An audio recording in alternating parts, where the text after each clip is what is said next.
غیب اپنی کتاب داستان آئی ہے شگفت انگیز میں بیان کرتے ہیں ایک عالم دین کا واقعہ کہ ان کے والد صاحب خواب میں ان کے آئے، ان کا انتقال ہو گیا تھا۔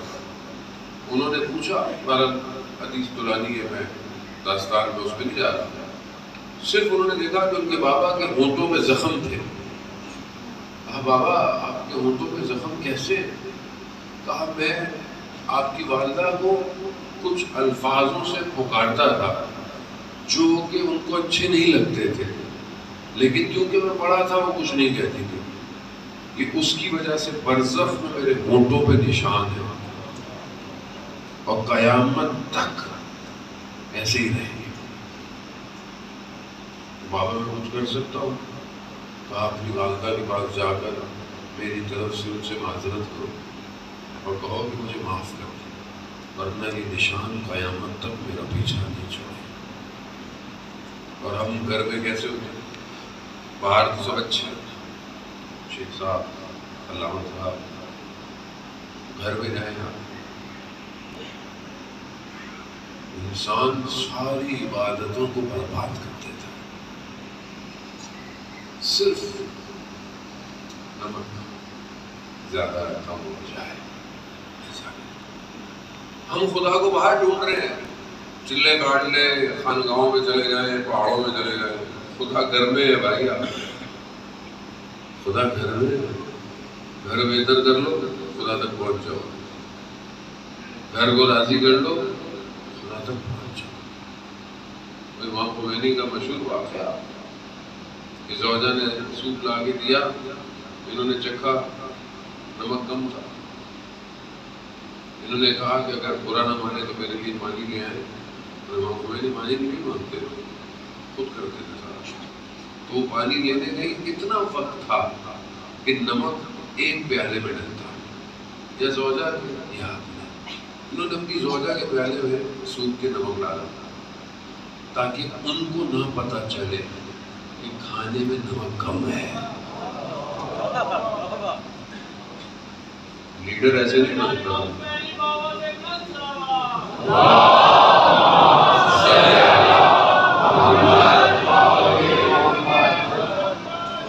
لیڈر ایسے نہیں بنتا، زمین میں اپنے آپ کو دسنا پڑتا ہے۔ خدا اوپر لے کے جانا چاہتا ہے، انسان ہے جو اپنے آپ کو دنیا میں چپک کے بیٹھا ہوا ہے۔ موت کے بعد کے تجربات، کتابیں بھی اب تو آ گئی ہیں، ٹی وی کے پروگرام بھی ہیں، اور صرف مسلمان نہیں ہیں، بہت لوگ ہیں جن کو موت کے بعد کے تجربات ہوتے ہیں، لائف آفٹر ڈیتھ ایکسپیرینس بہت لوگوں کو ہوتا ہے۔ حادثہ ہو گیا، آپریشن ہو رہا تھا، کوما میں چلے گئے، ایک شخص اس نے بتایا اپنا کہ میرا بھی ایسے کچھ ہوا اور بیمار تھا، یا کیا تھا،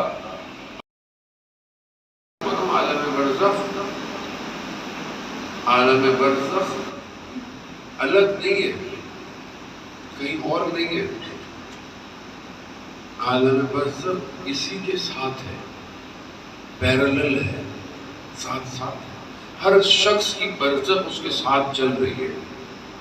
مجھے نظر نہیں آتی، مجھے اللہ کے ولیوں کو برزخ نظر آتی ہے، اور جو ہماری اصل شکل ہے وہ عالم برزخ والی ہے، یہ شکل نہیں ہے ہماری، یہ جو ہم ایک دوسرے کو دکھاتے ہیں، اس پہ بھی فلٹر لگا لگا کے، یہ والا لگاؤ، وہ والا لگاؤ، گورے ہو جاؤ، ویسی جو اصل شکل ہے اس سے ہم خود بھاگ رہے ہیں۔ آپ سوچیں تو آپ سوچیں جو اصل شکل ہے وہ اگر دکھاتے تو پھر کیا ہوگا؟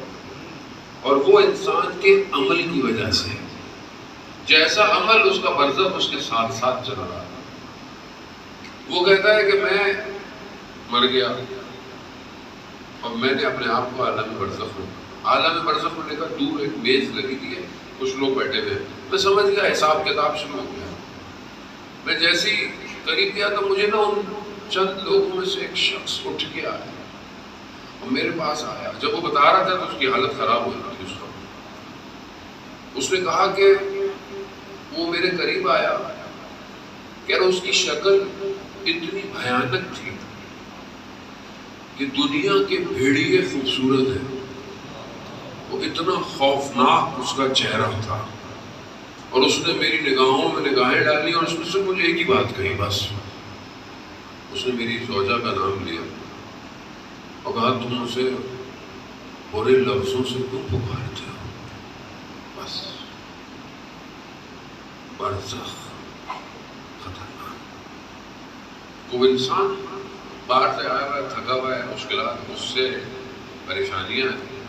روایات کہتی ہیں جب گھر میں داخل ہو تو اپنے پریشانیوں کو دروازے کے باہر رکھ کے آیا کرو. گھر میں مسکراتے ہوئے آؤ، خالی ہاتھ مت جاؤ، بہرحال کچھ بھی لے کے جاؤ. اور وہاں زوجہ کو بھی حکم ہے کہ سارے دن کی پریشانیاں اپنی جگہ، لیکن جب گھر میں شوہر آئے تو چہرے پر مسکراہٹ ہونی چاہیے. ایسی حالت نہ ہو کہ بیچارہ بولے غلط کرا ہے کہیں اور ہی چلا جائے.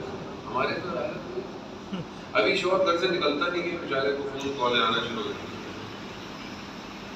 پہنچتا نہیں ہے. اب تو معاشرہ بہت عجیب ہو گیا. پہلے کا دور بہت اچھا، اب یقین جتنا انسان ظاہری ترقی کر رہا ہے نا اتنا تنزلی میں جا رہا ہے. پہلے یہ کمیونیکیشن گیپ تھا، یہ کمیونیکیشن نہیں تھی، لیکن رشتے بڑے مضبوط تھے. اب اتنی کمیونیکیشن ہو گئی ہے، آپ بڑی آرام سے فون کال کر سکتے ہیں، ویڈیو کال کر سکتے ہیں، لیکن دل اتنے دور ہو گئے. آپ کے سامنے کتنے آپ دور ہو رشتے داروں کو کال کرتے ہیں، ماں باپ کو آدمی کتنی کال کرتا ہے اگر یہاں نہیں ہے.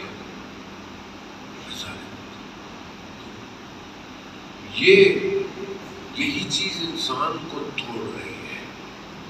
انسان کو ہمیں کس طرح کہاں بیف کرنا ہے. غصہ ایک ایسا فیکٹر ہے کہ جو انسان کے گھر میں آگ لگا دیتا ہے. کاشف الغطاء بہت بڑے عالم دین ہے. جب نجف سے تہران آئے تو بازار تہران میں اپا بچھا کر بیٹھ گئے. لوگوں نے کہا ہماری دکان پہ آؤ، ہماری دکان پہ آؤ. ان کا نہیں، جو مجھے غریبوں کی امداد سب سے زیادہ کرے گا اسی دکان پہ جاؤں. لوگوں نے ہر اصفہان میں نماز پڑھا رہے تھے بڑی مسجد میں، خمس کے پیسے آئے، سادات کو تقسیم کیا. نماز کے لیے کھڑے ہوئے، ایک سید آئے، کہا کہ شیخ میرا حصہ کہاں ہے؟ کہا میرے پاس جتنے تھے انہوں نے تقسیم کر دی، میرے پاس کچھ نہیں ہے. کہا نہیں مجھے میرا حصہ ہے. نہیں ہے میرے پاس. اس نے اہانت کی اور لاب دہن کو شیخ کے اوپر پھینکا. شیخ اتنا بڑا عالم، لوگ بیٹھے ہوئے تھے، اپنی ابا اتاری، جہاں نمازیوں میں آگے چلائے. جس کو میری عزت ہے اس سید کے لیے پیسے جمع کے نماز ہوا ہے. غضب کنٹرول کرنا پڑتا ہے، امتحان ہے. جو آدمی اپنے اندر کے سسٹم کو کنٹرول نہیں کر سکتا وہ امام زمانہ کی حکومت میں کیا کنٹرول کرے؟ کیسے کنٹرول کرے؟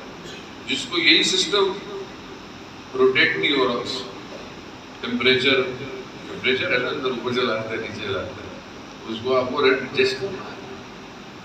ریموٹ آپ کے پاس ہے، آئے ڈیفیوز ہو جائے، جملے آئے، نگاہیں آئے، باتیں آئے. کیوں؟ کیونکہ جب تک یہ صاف، یہ مضبوط نہیں ہوگا خدا تک نہیں پہنچ سکتا. حدیث بیان ہوتی ہے چند چیزیں، خصلتیں ایسی ہیں جو انسان کو نجات دیتی ہیں. اگر ہم چاہتے ہیں رسول خدا سے، حضرت محمد مصطفیٰ صلی اللہ علیہ وسلم،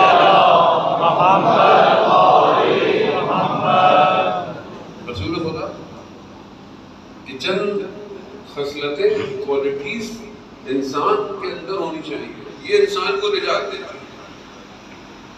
پہلی چیز وفا ہے. انسان با وفا ہونا چاہیے. وفا اجتماعی ہے، وفا انفرادی ہے، وفا اپنے عہد و پیمان کی ہے. جو آپ وعدہ کریں اس کو پورا کریں اپنی زندگی میں. ہم بچوں تو جھوٹے وعدے کرتے ہیں. بچہ دیکھ رہا ہوں میرا باپ میری ماں باپ جھوٹے وعدے کرتے ہیں. آپ سوچیں کیسے یقین ہو کل آپ کی بات ہوگی. وہ اس دین پر کیسے یقین کرے؟ میرے ماں باپ بھی جھوٹے وعدے کرتے ہیں. ہاں بیٹا وعدہ پکا وعدہ، اگلے ہفتے لے کے جاؤں گا. بچے مسکرا رہے ہیں. کتنے وعدے کرتے ہیں ابا, یہ دلاؤں گا وہ جھوٹا وعدہ نہیں کرے. لاجیکل بچوں سے بات کریں, سمجھائیں بچے کو کہ بیٹا یہ ضرورت ہے, یہ ضرورت نہیں ہے, یہ ہو سکتا ہے, یہ نہیں ہو سکتا. بچے کا مان بھی نہ توڑے, یہ بھی بہت ضروری ہے. بچے کے لیے باپ رول ماڈل ہوتا ہے. کبھی بچے کو یہ نہیں کہیں کہ میں یہ نہیں کر سکتا, ٹوٹ جائے گا وہ. آپ اس کے لیے رول ماڈل ہیں. آپ بولے میرے پاس پیسے نہیں ہے بیٹا میں یہ نہیں کر سکتا, یہ نہ کہیں, اسے سمجھائیں. اس کا رول ماڈل ہے. جھوٹے باتیں, جھوٹی باتیں. میری چھوٹی بیٹی ہے, اس کو بھی پتا ہے. جب میں سے بتاؤں نا کہ میں کہتا ہوں انشاءاللہ, وہ کہتی ہے انشاءاللہ واللہ نہیں جانا ہے. اس کو ہی پتا ہے مولانا کا انشاءاللہ کیسے ہوتا ہے. جھوٹا آپ بات کریں, آپ یقین کریں بچہ ٹوٹ جاتا ہے. ایک دفعہ, دو دفعہ, تین دفعہ وہ یقین نہیں رکھے گا آپ کی بات. یہ کوالٹی بہت امپورٹنٹ ہے. آپ اپنے کام پر کسی سے بات کریں, میں اس دن آپ کو یہ پروڈکٹ دے دوں گا, اس دن آپ کو یہ بات کر دوں گا, اتنے پیسے میں آپ کو دے دوں گا, اور آپ نہ کریں. ایک دفعہ, دو دفعہ, تین دفعہ آپ مارکیٹ میں فریش ہو گئے. آپ کوئی آپ کی بات پہ یقین نہیں کرے گا. بولا یہ تو جھوٹے ہیں, یہ تو کبھی صحیح طرح بات نہیں کی, جو بات کہتے ہیں پوری نہیں کرتے. کیا کرے گا؟ اجتماعی ہے. گھر کے اندر عہد و وفا پہنا, شوہر میاں بیوی کا وفا. اگر یہ وفا ختم ہو جائے تو کتنا معاشرے میں فساد ہو جائے. اگر بے وفائی میاں بیوی ایک دوسرے سے کرنے لگے, جو کہ آج کل سوشل میڈیا کی وجہ سے بہت زیادہ ہو رہا ہے. ہر کوئی جو ہے وہ کسی اور دنیا میں, سب نے پاسورڈ لگایا ہے. شوہر کے موبائل پہ الگ پاسورڈ ہے, بیوی کے موبائل پہ الگ پاسورڈ ہے. معاشرے میں بہت بے وفائی جانے والا بہت خطرناک سچویشن ہے. تو انسان جب اس بربادی پر آ جائے, آپ معاشرے کو کیا کردار دیں. گھر کے اندر جب یہ سچویشن ہو جائے, اور یہ سوشل میڈیا, یہ ڈرامے کہاں لے کے جا رہے ہیں انسان کو؟ بے وفائی کی طرف. جھوٹ ترغیب دے رہے ہیں, وہ تو دھوکہ دو, بے وفائی کرو, خیانت کرو. یہ سارے ڈرامے کیا ہے؟ میں دیکھتا نہیں ہوں, یہ لوگ بتا دیتے ہیں, پریشان ہوں. وقت تو اتنا ہے ہی زندگی میں بول دیتے, لیکن پتہ چل جاتا ہے کہ کیا ہو رہا ہے. وفا یہ پہلی خصلت ہے جو نجات ہے. دوسری جو ہے وہ حیا ہے. تمام انبیاؤں کو جمع کیا جائے اور ان کا جو اصل حاصل ہے وہ حیا ہے. درس انبیاؤں کا حیا اگر انسان سے چھین لی جائے پھر سارے گناہ وہ کر لے گا, اس کو حیا نہیں ہے. یہ بہت ضروری ہے کہ انسان با حیا ہو. اور با حیا ہونا ظاہر میں نہیں ہے. حیا کا تعلق انٹرنل سافٹ سے. انسان کے اندر حیا ہونی چاہیے. حیا, عفت, پاک دامنی. ہماری ماں بہنیں اگر حیا نہ کرے, حیا کہاں ہوگی؟ آپ حجاب کی بھی ہے, آپ نے چادر کی بھی ہے, لیکن اگر آنکھوں میں حیا نہیں ہے تو آپ کیا کرتے ہیں؟ اور ذہن میں اگر حیا نہ ہو تو انسان تو کچھ بھی سوچتا رہتا ہے. حیا بہت ضروری ہے. ذہن میں حیا انسان کو بچا سکتی ہے, ایسی خصلت ہے. اور حیا صرف یہ نہیں کہ آپ ایک دوسرے کے سامنے بیٹھنا, نہ, اپنی تنہائی میں آپ کتنی حیا کرتے ہیں. وہ اصفہان کہتے ہیں کہ میر داماد کے والد کا واقعہ ہے, مطلب ہر اس حد تک سچ ہے. اصفہان کا سلطان تھا, اس کی بیٹی گھر سے ناراض ہو کے گھر سے باہر چلی گئی. بازار میں گئی, انہوں نے بہت ڈھونڈا, نہیں ملی. دوسرے دن بیٹی واپس آ گئی. سلطان نے اپنے گھر والوں سے بولا کہ جاؤ بیٹی سے پوچھو ٹھیک ہے خیریت سے, سالے میں کہا تو بیٹی کو بلاؤ. کہا کیوں بیٹی باہر گئی تھی؟ کہا وہ بس ناراض ہو گئی تھی. کہاں رات گزاری؟ میں بازار گئی, بازار میں اندھیرا تھا, بازار تو بند ہو چکا تھا. ایک دروازہ کھلا ہوا تھا, روشنی تھی. میں اندر گئی, مدرسہ تھا. ایک حجرے میں ایک لڑکا بیٹھا ہوا پڑھ رہا تھا, شمع کے اوپر یا قندیل کے اوپر. پھر کہا, میں نے اسے بولا کہ میں آئی ہوں, بس مجھے تو رکنا ہے. کہا کھایا کیا؟ تو اس کے پاس پیاز اور روٹی تھی خالی. کہا اس نے کیا کھایا؟ کہا اس کے وجہ نہیں کھانا تھا، ایک آدمی کھا سکتا تھا۔ کہا ساری رات کہاں اسی کی حجرے میں گزاری؟ کہا اس نے کچھ کہا تمہیں؟ کہا اس نے مجھے دیکھا بھی نہیں ساری رات۔ کہا اس طالب علم کو بلا کے لو، اس کو بلایا، کہا تم نے میری بیٹی کو دیکھا؟ کہا جب اندر آئی تھی تو پہلی نگاہ پڑی تھی۔ کہا کیسا آیا؟ تو میں نے کبھی اس سے پہلے اس طرح کو خاتون کو دیکھا نہیں تھا۔ کہا یہ ساری رات تمہارے حجرے میں رہی، تم نے اس کو دیکھا بھی نہیں؟ کہا جب مجھے وسوسہ ہوتا تھا کہ میں اس کی طرف نگاہ کروں تو میں اپنی انگلی کو شمع کے اوپر رکھ دیتا تھا، اور اسی طرح رات گزر گئی۔ اس نے ہاتھ نکالا باہر اور ایک ایک کر کر اس نے اپنی پوری انگلیاں جلا دی تھی، اور کہتا ہے کہ قیامت کی آگ اس آگ سے بہت خطرناک ہے۔ حیا کون دیکھ رہا ہے؟ پاک دامنی، پاک دامن صرف عورت کے لیے نہیں ہے، مرد کے لیے بھی پاک دامن ہونا چاہیے۔ کیا ہمارے دامن پاک ہے؟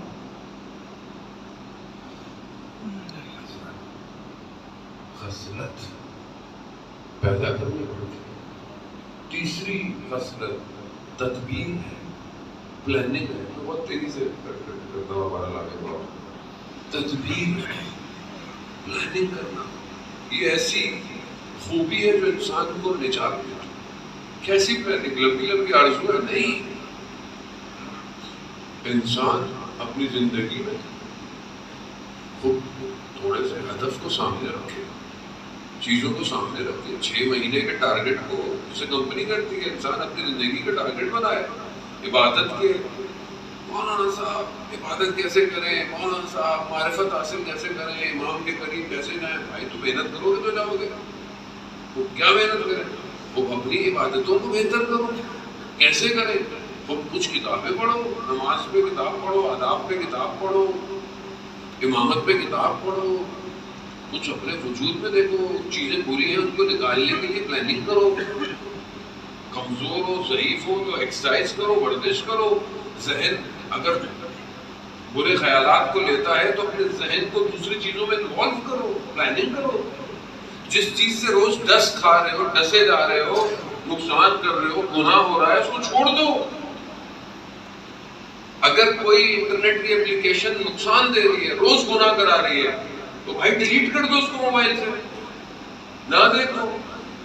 اگر انسٹاگرام پہ نہیں ہوگے تو کیا قیامت ہے نہیں؟ جب تک تربیت نہیں ہوئی، میں یہ نہیں کہہ رہا اس میں اچھی چیزیں نہیں ہیں، اس میں اچھی چیزیں بھی ہیں، لیکن اگر روز گر رہے ہو وہیں پہ تو نہیں دیکھو، اس کو چھوڑ دو، تھوڑے ان انسٹال کر دو۔ اتنا بھی آدمی کے اندر طاقت نہیں ہے کہ انسان ان اپلیکیشنوں کو ان انسٹال نہیں کر سکتا،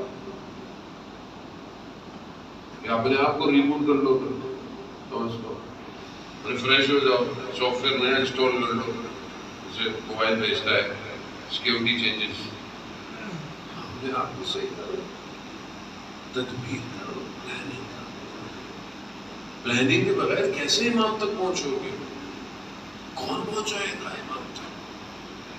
اتنا آسان تو نہیں ہے امام تک، لیکن امام کے لیے تو وقت نکالنا پڑتا ہے، پلاننگ کرنی پڑتی ہے۔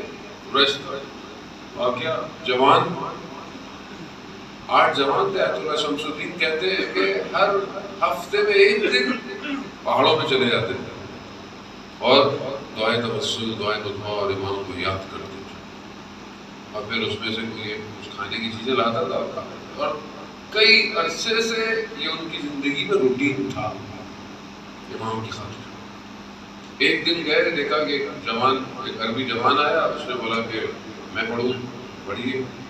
دعا پڑھی کہ تو بہترین آواز، دل نشین آواز، درد بھری آواز۔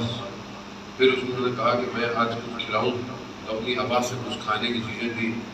تو لڑکوں نے پوچھا کہ آپ کون ہیں؟ ہم نے آپ کو پہلے نہیں دیکھا کبھی، اور اگر ہم آپ سے ملنا چاہیں تو ہم کہاں آپ کو ڈھونڈیں؟ تو سستی نے کہا میں وہی ہوں جس کی خاطر تم ہر ہفتے یہاں جمع ہوتے ہو۔ لیکن کوشش. مولانا کوئی وظیفہ بتائے, امام زمانہ سے ملاقات بتائے, کوشش نہ کریں. آج اللہ اس میں بحثت رضوان اللہ تعالیٰ علیہ فرماتے ہیں امام غائب ہے. غیر اصل میں امام غائب نہیں ہے, ہم غائب. امام حاضر ہے, ہم غائب ہیں. اور کہتے تھے کہ ہمیں امام کو دیکھنا ہو تو کیا کریں. تو اتنا آسان فارمولہ بتایا جانے کو میں خود شرمندہ ہوں, میں آپ سے کیا کہوں. انہوں نے کہا اگر امام کو دیکھنا چاہتے ہو تو قرآن کھولو اور قرآن کی زیارت کرو. کہا امام وہی ہے جو قرآن ہے, قرآن وہی ہے جو. آج قرآن نہیں کھل رہا. عین اللہ وجہ اللہ کون ہے؟ ولی خدا ہوتا ہے. قرآن کیا ہے؟ قرآن کھولو. آج قرآن کو دیکھو. مگر جب نیزوں پر قرآن اٹھائے تھے, جبکہ قرآن نہیں تھے, تو انہوں نے کیا کہا تھا؟ وہ ناطق قرآن, وہ سامع قرآن ہے, میں ناطق قرآن.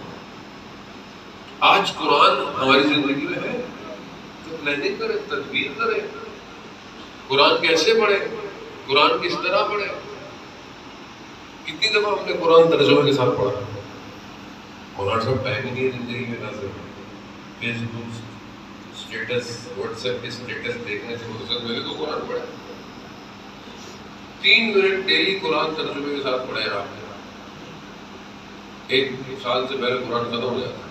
اب آپ مولانا وہ بھی آپ کو حل کر. اور ہمارے دوستوں نے زحمت کی, ہم نے بنی کی سبیل قرآن یوٹیوب پہ جائے, ڈیلی 3 منٹ ہے قرآن کی تلاوت ترجمہ. سال میں پہلے قرآن ختم ہو جائے گا, مگر وہ 3 منٹ کون نکالے. وہ بھی مولانا آپ کے گھر پہ آئے, بولو بھائی یہ 3 منٹ آپ کے ساتھ بیٹھا, وہ بھی ہم سے نہیں. 6 منٹ 7 منٹ ڈیلی تفسیر, بہترین گرافکس, بہترین آواز, بہترین سب کچھ ہاتھ میں مل رہا ہے سب, مگر نہیں. کون 6 منٹ ڈیلی کرے, 5 سال میں تفسیر تمام. پلاننگ کرے, تدبیر کرے. اور ہمارے پاس ظاہر ہے وقت ہی نہیں ان ساری چیزوں کا. پھر بولتے ہیں امام کے پاس کیسے ہوگا ایسا نہیں. چوتھی چیز اخلاق, خوش اخلاق ہونا. پہلی کیا ہے؟ وفا, حیا, تدبیر, اور چوتھی خوش اخلاق. یہ وہ خصلت ہے جو انسان کو نجات دیتی ہے. اخلاق کیسا ہے؟ کیسا اخلاق ہے انسان؟ ملک اشتر شخص نے بازار میں ملک اشتر پر اہانت کر دی, خود پہ نہیں پتا اس کو کون ہے ملک اشتر. بعد میں کسی نے کہا کہ تم نہیں جانتے ملک اشتر ہے, سالار امیر المومنین ہے. گھبرا گیا, دوڑتا دوڑتا گھومنے لگا, دیکھا مسجد کے اندر ملک اشتر کو پایا اور آ کر معافی مانگی کہ مجھ سے غلطی ہوئی, میں آپ کو پہچانا نہیں. اور ملک اشتر کیا فرماتے ہیں؟ میں مسجد میں تمہارے لیے استغفار کرنے آیا تھا. اخلاق, اخلاق سے لوگ کمال پہنچے. ہم اپنی زندگی میں دیکھیں انسان, ہماری زندگی میں اخلاق کیسا, خوش اخلاق ہو, پازیٹیو تھنکنگ معاشرے. کربلا پہنچنا آسان نہیں ہے, کربلا پہنچنا بہت مشکل ہے. ہمیں بتایا نہیں گیا کہ کس طرح پہنچا ہے, ہمیں بہت آسانی سے ٹکٹ دے دی ہے. اس میں کوئی شک نہیں, امام ایک نگاہ کرم کر دیں سب پلٹ جاتا ہے. لیکن اس پلٹنے کے لیے انسان کو اپنی تو کوشش کرنی پڑتی ہے. اخلاق میں پہلے واقعہ آپ کے شاید کہہ چکا ہوں, میرا بہترین واقعہ ہے اخلاق کا.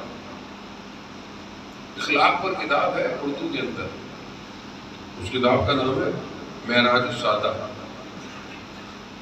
اگر نہیں پڑھی, پچھلے سال بھی میں نے واقعہ پڑھا تھا, مجھے نہیں پتا کتنے لوگوں نے کتاب لے کے پڑھی. نہیں ہے تو پھر پڑھتا ہوں. جس دن 100 لوگ پڑھ دیں اس دن واقعہ پڑھنا چھوڑ دوں گا. ہوم ورک ہے یہ نیکسٹ ایئر کا آپ کا. معراج السادہ اخلاق کی کتاب ہے. ملا احمد ناراکی نے اس کی اصل جو کتاب تھی وہ جامع سعادہ تھی، یہ اس کا خلاصہ ہے، وہ عربی میں تھی، یہ فارسی میں بھی ہے، خود میں ترجمہ ہو چکا۔ بڑا معاشرہ عجیب سا ہو گیا جانے میں، اب اخلاق کی کتابیں تو ہے ہی نہیں۔ اخلاق کہتے کسے؟ معاشرہ کس چیز سے بنتا ہے؟ اٹھنا بیٹھنا، تمیز، ادب، سب ختم۔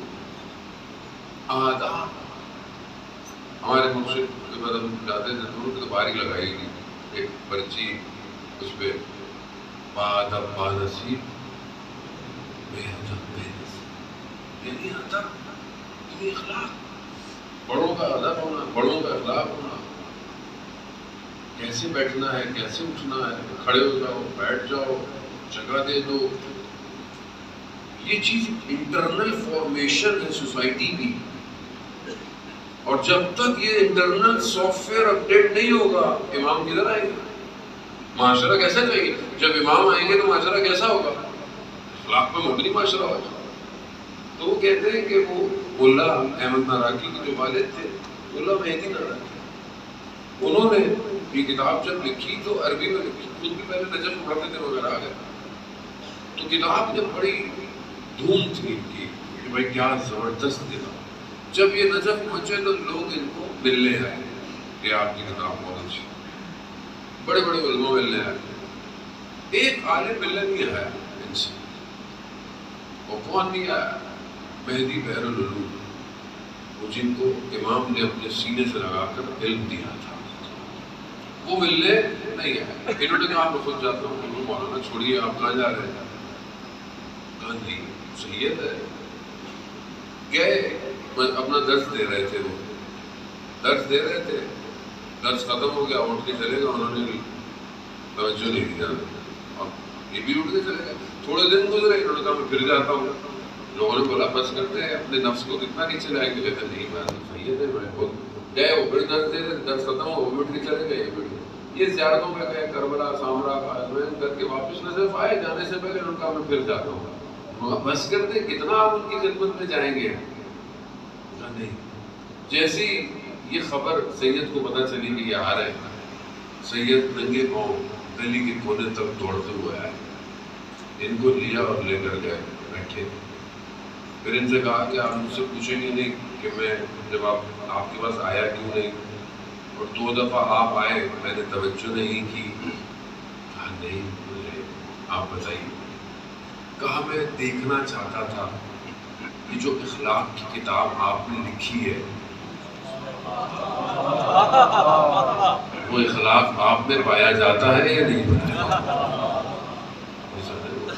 یہ بہت ضروری ہے اخلاق۔ اب ہمیں اس لیے بڑا ڈر لگتا ہے، لوگ کہتے ہیں مولانا اتنی اخلاقی باتیں آپ نے چاہتے ہو کہ ہمیں دھکے دے کے جاتے ہیں، بہت ڈر لگتا ہے۔ میں نہیں دھکے دیتا بھائی، میں اتنا سمجھاتا ہوں اپنے ساتھ والوں کو، بھائی دھکا نہیں دو، نہیں تو کون سا مجھے بم پھاڑ دیں گے، کون سی دیر ہو جائے گی، 5 منٹ دیر ہو جائے گی، تو کیا ہے ملنے دے، کیا ہم کون ہیں بھائی؟ میں شرمندہ ہوں اپنے آپ سے، ہماری حیثیت کیا ہے، ہماری اوقات کیا ہے؟ لوگ ہم سے اہل بیت کی وجہ سے محبت کرتے ہیں، ہمارا نام تھوڑی ہے کوئی، نہ اپنے اندر کوئی اتنی خاص چیز ہے، کچھ بھی نہیں ہے، کھوکھلا ہے، اور اپنے آپ کو خدا نہ خواستہ ہے افسوس ہوتا ہے، خاص طور پر بعض دفعہ مینجمنٹ کا افسوس ہوتا ہے جو لوگوں کو دھکا دیتے ہیں، آزادار ہے، امام کی تو مجلس میں آئے، خوف ہے، کہاں اخلاق کرتے ہیں جب آپ کے اپنے اندر اخلاق نہیں ہے؟ آپ کے اطراف کے چلنے والوں کو خدا نہ خواستہ اخلاق نہ ہو، آپ کے اوپر آئے گا سارا۔ ڈر لگتا ہے قیامت والے دن، کسی عالم کے خواب میں امام خمینی آئے، کتنی بڑی شخصیت تھی، کہا میں اس کا جواب دے رہا ہوں جو میں نے یوں ہاتھ اٹھایا تھا، یوں ہاتھ اٹھایا تھا، اب میں اس کا جواب دے رہا ہوں۔ اوپر معاملہ سخت ہے، آپ اہل بیت کا کردار دیکھیں۔ یہاں مانگنے والا آیا، امام حسین دیوار کے پیچھے سے دے رہے ہیں، کہا مولا کیوں سامنے کیوں نہیں آ رہے؟ کہا میں اس کی آنکھوں میں شرمندگی نہیں دیکھنا چاہتا. کریم ابن کریم. اور ایک یہاں ہمارا اخلاق کیسا. یہ چوتھی خوبی ہے. پہلی میں اس لیے بار بار تکرار کر رہا ہوں کیونکہ ہم بھول جاتے ہیں, میں بھول جاتا ہوں, آپ بھی نہ, آپ کو یاد رکھا ہے, میں بھول جاتا ہوں.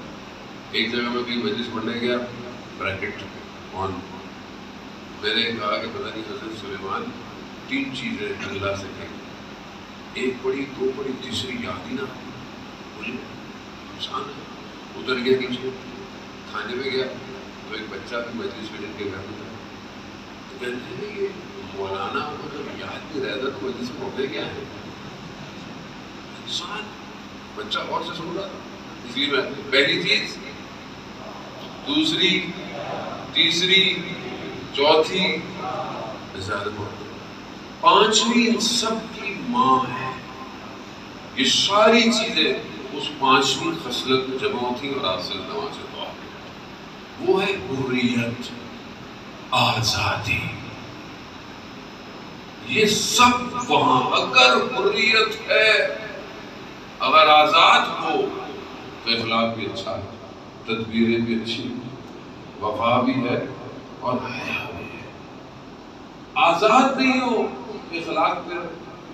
مولانا صاحب ویسٹ کا اخلاق بہت اچھا ہے, یورپ میں جائیں بڑا اخلاق اچھا ہے. وہ اخلاق حریت کا اخلاق نہیں ہے. وہاں ابھی آپ لائٹیں کیمرے بند کر دیں پھر پتہ چلے گا اخلاق کیسا ہے. سب سے زیادہ مشکلات, جنسی آزاری, ڈکیتیاں, آپ لائٹ بند کر دیں, کیمرے بند کر دیں, وہ کیمروں کا اخلاق ہے. یہاں خدا کا کیمرہ ہوا, یہاں حریت وجود کی وجہ سے.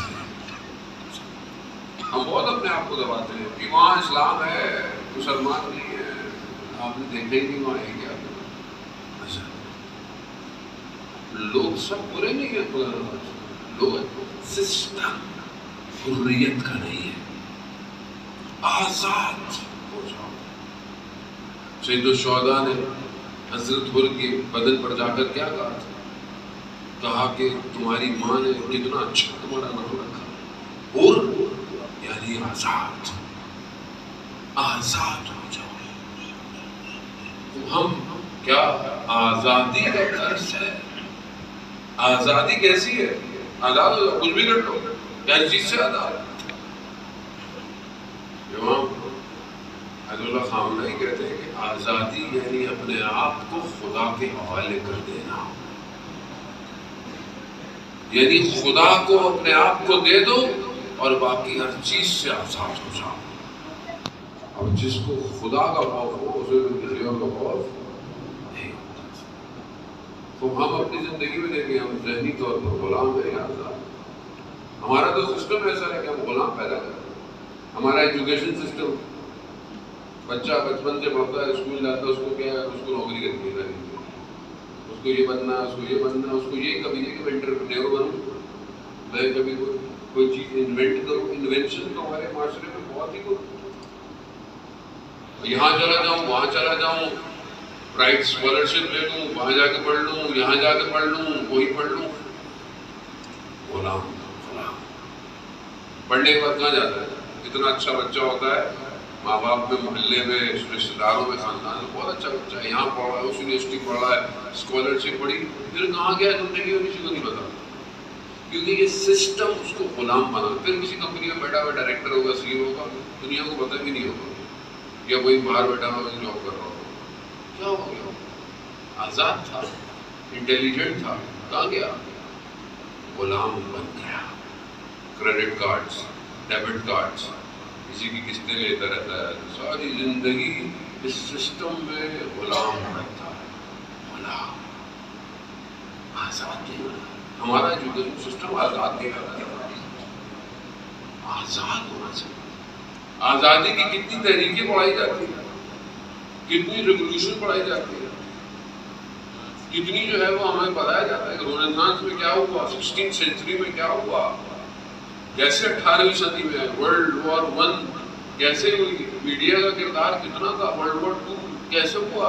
کولڈ وار غلام ہے، ہمیں پتہ ہی نہیں ہے ہمارے ساتھ کیا ہو رہا ہے، کس طرح ہو رہا ہے، کس طرح کر رہا ہے، آزاد نہیں ہے۔ اور آج کل کا میڈیا اور ذہنوں کو غلام بنا رہا ہے۔ سید الشہداء کربلا میں آزادی کے لیے آئے تھے۔ آخری وقت میں امام جب ہل نہیں سکتے تھے اور دشمن جو کر سکتا تھا کر رہا تھا، امام کی نگاہیں خیموں کی طرف تھی۔ امام نے کیا کہا کہ اگر انسان نہیں تو آزاد تو رہو، اللہ کی بندے نہیں، آزاد تو رہو، کہ میں زندہ ہوں اور تم خیموں پہ حملے کر رہے ہو۔ آزادی، سید الشہداء نے آزادی دی ہے زمین کی۔ یہاں چھوٹا سا بچہ بھی آ کر آزادی دے رہا ہے۔ ہم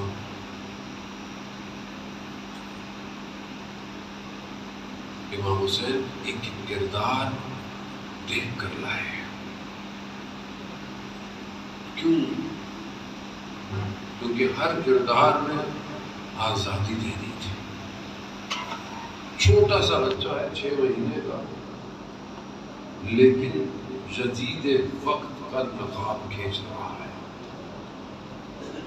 آزاد۔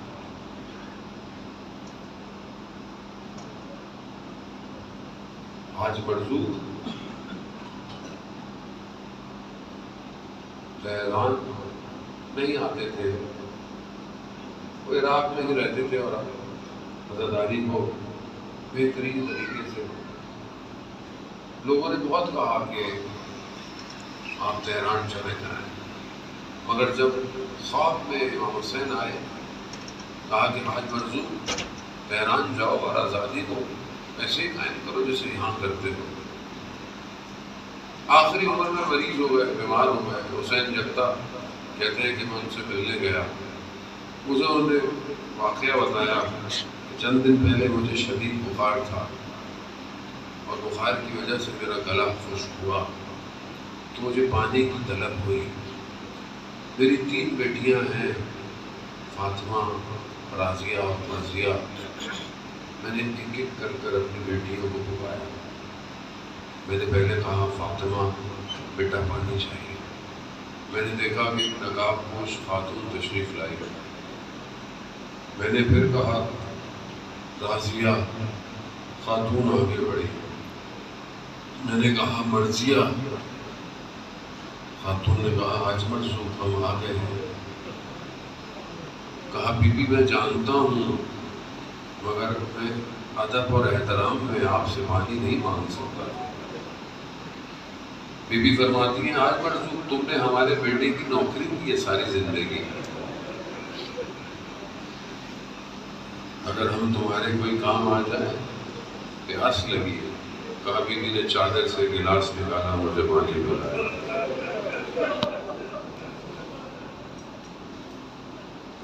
بی بی نے کہا آج مرزوق ہمارے لیے مصائب نہیں پڑھو گے؟ مرض یہ پڑھتا ہے، عزادار ہے۔ کہتے بی بی میں مجھے بیماری کی وجہ سے ڈاکٹروں نے منع کیا ہے، طبیبوں نے، کہ مصائب نہیں پڑھو، مگر آپ حکم کریں۔ بی بی کون سے مصائب پڑھے ہوئے؟ ماں جانتی ہے کہ میرے بیٹے کو غم بہت تھے۔ کہا آج مرزوق علی اصغر کے مصائب پڑھو۔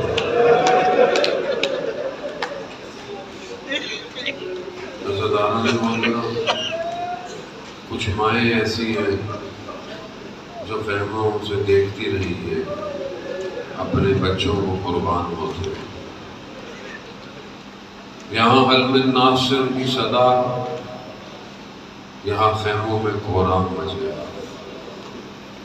امام خیموں میں آئے، کہا میں ابھی زندہ ہوں، آپ کیوں شور مچا رہے ہیں؟ کہا جب سے آپ نے اپنی غربت کا اعلان کیا ہے یہ بچہ خاموش نہیں ہوتا، بے چین۔ امام نے حضرت علی اصغر کو اپنی آغوش مل گیا، حضرت علی اصغر خاموش ہو گئے۔ بس حضرت اعلیٰ محترم امام اپنے بیٹے کو اپنی ہوا میں ڈالے باہر نکلے، بالکل ایسے ہی جیسے کہ ہمارے ذہن کو قریب کرنے کے لیے کسی کا بچہ شدید بیمار ہو، چھوٹا، بہت کچھ کر لے اور اس کو آرام نہ آئے اور اسے ڈاکٹر میں لے کے جانا ہو تو باپ ماں سے کہے کہ وہاں نامحرم ہے، بچے کو میں لے جا رہا ہوں، تو ماں دروازے پہ کھڑی انتظار کرتی رہے گی کہ یہ بچہ واپس کب آئے گا۔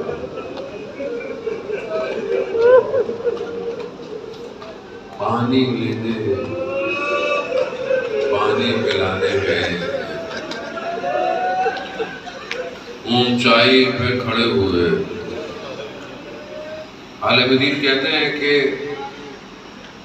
ایک جگہ شدید برف باری تھی اور رات کا وقت تھا، گاڑی خراب ہو گئی ہے گھر والوں کی، اور سردی شدید تھی، مدد چاہیے تھی، نہ ہیٹر تھا نہ کچھ تھا، اتنی سردی تھی کہ مر جاتے۔ بہت گاڑیوں کو روکا، راستے میں ہائی وے پہ کوئی نہیں روکا۔ کہا ان کا ایک چھوٹا سا بچہ تھا ان کے پاس، انہوں نے بچے کو ہاتھ میں لیا اور ہائی وے پہ کھڑے ہو گئے۔ جیسے ہی لوگوں نے بچے کو دیکھا نا، گاڑیاں رکنا شروع ہو گئی۔ امام حسین بھی بچے کو ہاتھ میں لیا، کہا مجھے پانی نہیں دیتے نہ دو، اس کو تو پانی دے دو، خدا آپ کو اس کا اجر دے، خدا بے اولادوں کو اولاد دے، خدا اولاد نارینہ والوں کو اولاد دے، جن کے بچے بیمار ہیں شفا دے۔ مجھے پانی نہیں دیتے، اس کو تو دے دو۔ مقتل کہتا ہے حضرت علی اصغر کی زبان ایسے تڑپ رہی تھی جیسے کوئی مچھلی پانی میں باہر تڑپتی ہے۔ فوج اشقیا منہ چھپا کے رونے لگی۔ شمر کہتا ہے کہ اس سے پہلے کہ یہ بچہ جنگ جیت جائے، حرملا اس بچے کو سیراب کر دو۔ حضرت اعلیٰ محترم اتنا چھوٹا بچہ ہے جسے یہ نہیں پتا کہ جب تیر لگتا ہے ہنستے ہیں یا روتے ہیں۔ حرملا کا وہ ظالم تیر آیا، وہاں حضرت رباب کھڑی ہوئی اس انتظار میں میرا بچہ پانی پینے گیا ہے۔ اللہ اکبر۔ حضرت اعلیٰ محترم آسان نہیں ہے، چھوٹا بچہ ہے، لیکن جیسے ہی تیر گردن پہ لگا ذبح نہیں ہوا، نہر ہو گیا، اپنے بابا کے ہاتھوں میں پلٹ گیا کہ اپنے چہرے کو اپنے بابا کی نگاہوں سے چھپا لے۔ میرا مکہ امام زیارت نائیہ میں میرا سلام ہو اس چھوٹے بچے پر جس کی گردن سے خون ٹپکتا رہا۔ حضرت اعلیٰ محترم یہ چھوٹا سا بچہ اتنا بھاری ہو گیا، ایک قدم امام آگے بڑھاتے ہیں، ایک قدم پیچھے ہٹتے ہیں۔ اِنَّا لِلَّهِ وَإِنَّا إِلَيْهِ رَاجِعُونَ۔ کیوں بھاری ہو گیا؟ کس طرح علی اصغر کو خیموں میں لے کے جائے، ماں کہیں مر نہ جائے۔ حضرت اعلیٰ بعض مقتل کہتے ہیں امام تھوڑی دیر کے لیے لے کر گئے، علی اصغر کو واپس لے گئے۔ بس حضرت اعلیٰ محترم خیموں کے پیچھے چھوٹی سی قبر بنائی، علی اصغر کو دفنا کر دامن کو چھاڑ کر اٹھ گئے حسین۔ غربت سید الشہداء۔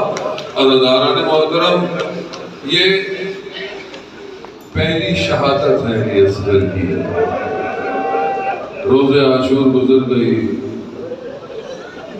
روز عاشور گزر گئی، جب انہوں نے بدنوں کو گننا شروع کیا تو انہیں ایک چھوٹا بدن نہیں ملا. رات کی تاریکی کسی نے کہا ہوگا خیموں کے پیچھے انہوں نے ہاتھوں میں نیزے لیے، نہ جانے کس نیزے پہ حضرت رباب کی کمائی باہر آ گئی.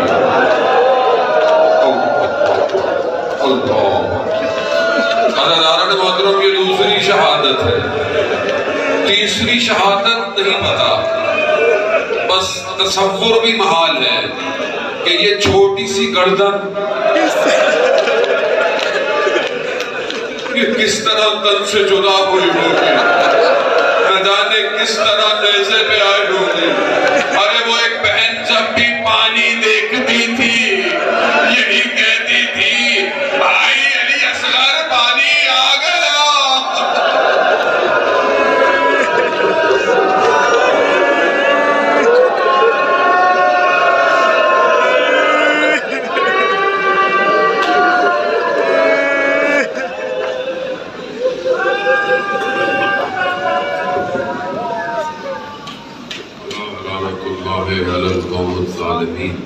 وَسَيَعْلَمُ الَّذِينَ ظَلَمُوا أَيَّ مُنْقَلِبٍ يَنْقَلِبُونَ. پروردگار امام زمانہ کے ظہور میں تعجیل عطا فرما، ہمیں ان کے ناصروں ان کے مددگاروں میں شمار فرما. پروردگار حاضرین مجلس کی تمام خواہشات کو پورا فرما. ایک صاحب کے لیے کہا ہے کہ انہیں برین کینسر ہے، برین ٹیومر